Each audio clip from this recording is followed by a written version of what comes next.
राजस्थान के दिल में बसी एक छोटी सी रियासत थी जहां वीर प्रताप का शासन था। उनका नाम सुनते ही बहादुरी, त्याग और संघर्ष की छवि आंखों के सामने उभर आती थी। उनके चेहरे पर सफेद दाढ़ी और गहरी झुर्रियों के बीच वो गहरी जीवन की कहानियां छिपी थी, जो सिर्फ युद्ध भूमि पर नहीं बल्कि हर एक पल के संघर्ष में लिखी गई थी। उनके वस्त्र जो सोने और मारून रंग में सजे होते थे, उनके राज्य का गर्व थे। और जब वो अपने राजमहल की विशाल सभा कक्ष में खड़े होते, तो उनकी उपस्थिति हर दीवार, हर चित्र और हर आंगन में गूंज उठती। एक दिन महाराज वीर प्रताप अपने अंतिम समय को करीब पाकर अपने बेटे जय सिंह के पास पहुंचे।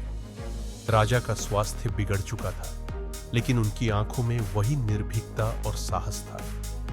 बेटे, वीर प्रताप ने धीमी आवाज में कहा, यह राजपुत्र का वंश केवल तलवार से नहीं बल्कि अपने कुल के रक्षार्थ गुप्त मंत्रों से भी मजबूत है। यह मंत्र हमारे परिवार की धरोहर है और इसका पालन करना तेरा कर्तव्य है। जय सिंह ने अपने पिता के शब्दों को गहरे मन में उतारा।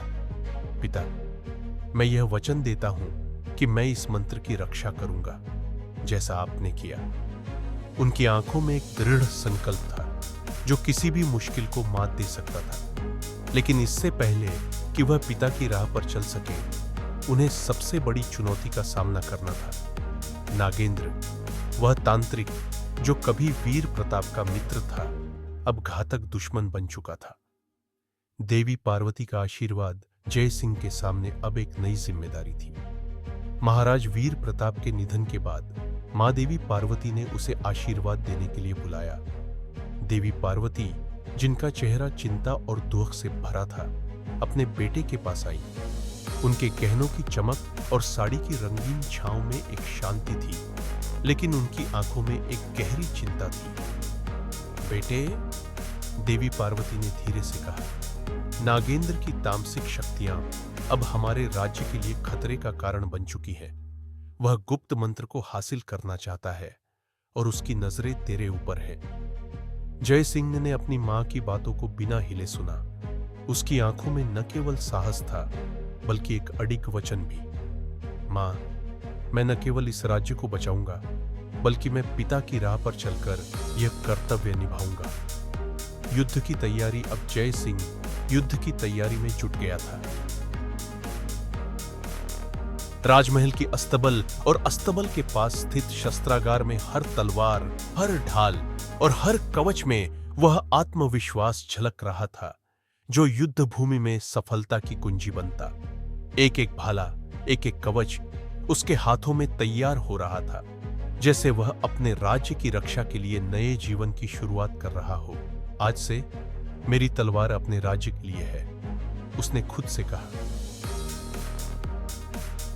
जब उसने अपना कड़ा और चांदी का कवच पहन लिया, नागेंद्र का अंधकारमय आगमन उधर। नागेंद्र, जिसने वर्षों पहले वीर प्रताप से विश्वासघात किया था, अब अपने शक्तिशाली मंत्रों के साथ एक भयानक अनुष्ठान की तैयारी कर रहा था। उसका चेहरा गहरे अंधकार में डूबा हुआ था और उसकी आंखों में जो जलती हुई कुटिलता थी, वह पूरे जंगल में भय का वातावरण पैदा कर रही थी। उसकी लंबी काली चादर और हाथों में जड़ी मोती की छड़ी उसकी कुत्सित योजनाओं का प्रतीक थी। एक अंतिम प्रतिज्ञा जैसे ही नागेंद्र का गहरा जादू फैलने लगा, जय सिंह ने उसे चुनौती देने का निर्णय लिया।